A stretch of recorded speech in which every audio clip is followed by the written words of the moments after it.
জানেন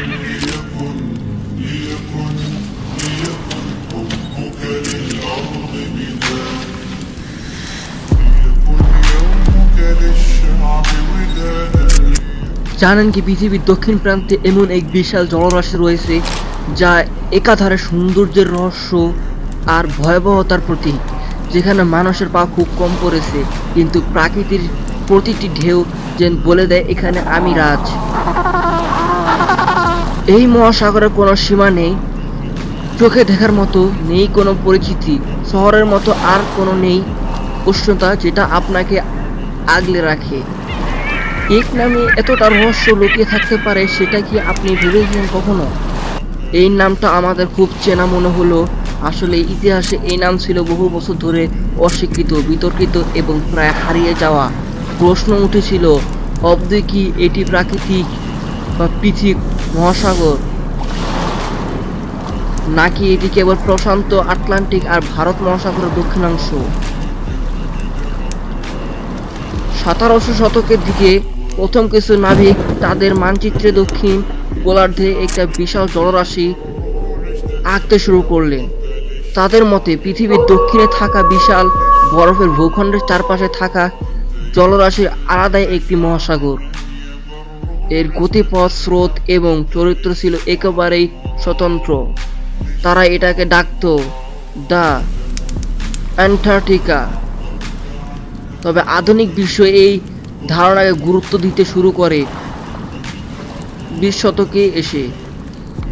বিশ্ব মানচিত্রে এটা আলাদা করে স্থান পেতে শুরু করে দ্বিতীয় বিশ্বযুদ্ধের পর। তবু আন্তর্জাতিকভাবে স্বীকৃতি পেতে লেগে যায় আরো অনেক বছর। এইভাবেই ধীরে ধীরে সময় কাটছিল আন্তর্জাতিক স্বীকৃতি পেতে।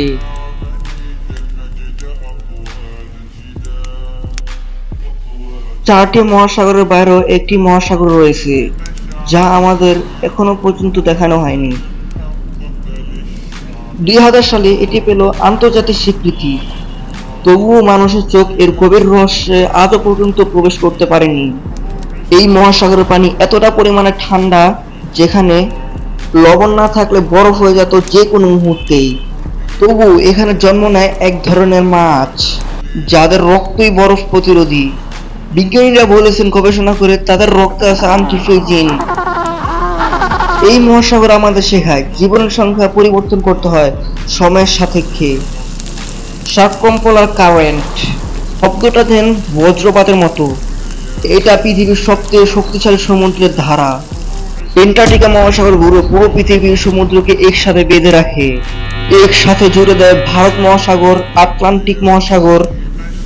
এটা শুধু একটি মহাসাগর না, এটা একটি পৃথিবীর হৃদস্পন্দন। জলবায়ু পরিবর্তনের সবচেয়ে ভয়ানক প্রভাব হয় এই অ্যান্টার্কটিকা মহাসাগরে। অ্যান্টার্কটিকা মহাসাগরে বরফ গলছে, সমুদ্র দৃশ্য আরো বাড়ছে, কিন্তু কেউ টের পাচ্ছে না এই সমুদ্র আমাদের ভবিষ্যৎ বলে দিচ্ছে। বর্তমানে অ্যান্টার্কটিকা বরফ গলে প্রাচীরেই নদীতে পরিণত হচ্ছে, যার কারণে এখন মানুষ এখানে শীতলতা অতটা পরিমাণে আবদ্ধ পায় না। যদিও রাতের বেলা প্রচন্ড শীত থাকে, যার কারণে দিনের থেকে রাতের পরিমাণ ঠান্ডা আরো বেশি থাকে। এই সাগরই ঠিক করে দিচ্ছে আগামী শতাব্দীতে কোন কোন শহর থাকবে আর কোন কোন শহর থাকবে না, এবং কি আর কোন কোন শহর চিরতরে হারিয়ে যাবে।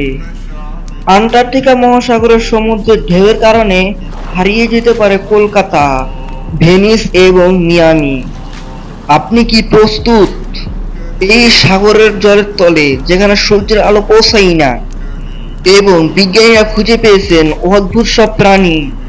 আপনি যদি চান তাহলে এখানে প্রতি বছর যে ঘুরে আসতে পারেন, কিন্তু থাকতে আপনাদের খুবই অসুবিধা হবে শীতের কারণে। এখানে প্রচন্ড শীত এবং পেঙ্গুইনদের খেলা দেখে আপনার মন ভরলেও রাতের বেলা যখন থাকবেন তখন অবস্থা খারাপ হয়ে যাবে।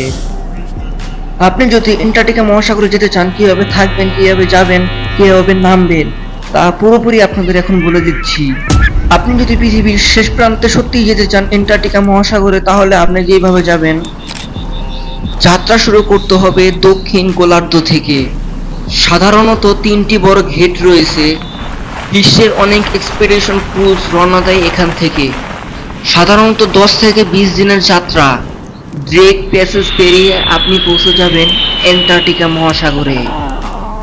আরেকটি কথা হলো, অ্যান্টার্কটিকাতে আপনারা কোনো ধরনের কোনো হোটেল পাবেন না, কিন্তু বিজ্ঞান গবেষণা কেন্দ্রগুলোই সাময়িক সময়ের জন্য থাকার অনুমতি দেয়। আপনি যদি এই আন্টার্কটিকা মহাসাগরে থাকতে চান তাহলে এক্সপেডিশন শিপে থাকাই সবচেয়ে কমন। আধুনিক বিলাসবহুল জাহাজে থাকা খাওয়া সহ সকল ধরনের ইন্টারেস্ট এবং কি আপনারা অনুভব করতে পারেন, এবং কি আপনারা চাইলে এখানে অভিজাত ক্যাম্পও তৈরি করতে পারেন। বরফের রাজ্য আছে।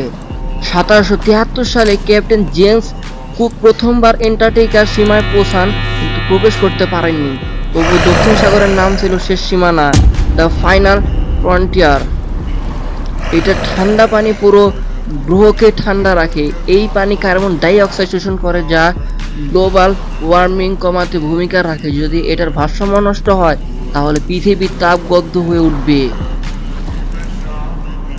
এখানে এমন মাছ আছে যাদের রক্তে থাকে অ্যান্টিফ্রিজিক প্রোটিন। মেরিন স্নো, সমুদ্রের নিচে টুকটাক জৈব বস্তু পড়ে তৈরি হয় এক অদ্ভুত খাদ্যবর্ষ। তিমি, সিল, পেঙ্গুইন, কিং, এই জীবে ছাড়া পৃথিবীর খাদ্যচক্রই ধ্বংস হয়ে যাবে। কিন্তু আছে এমন সব প্রাণী যারা চোখে দেখা যায় না, কিন্তু বিজ্ঞানীরা ভয় পায় তাদের।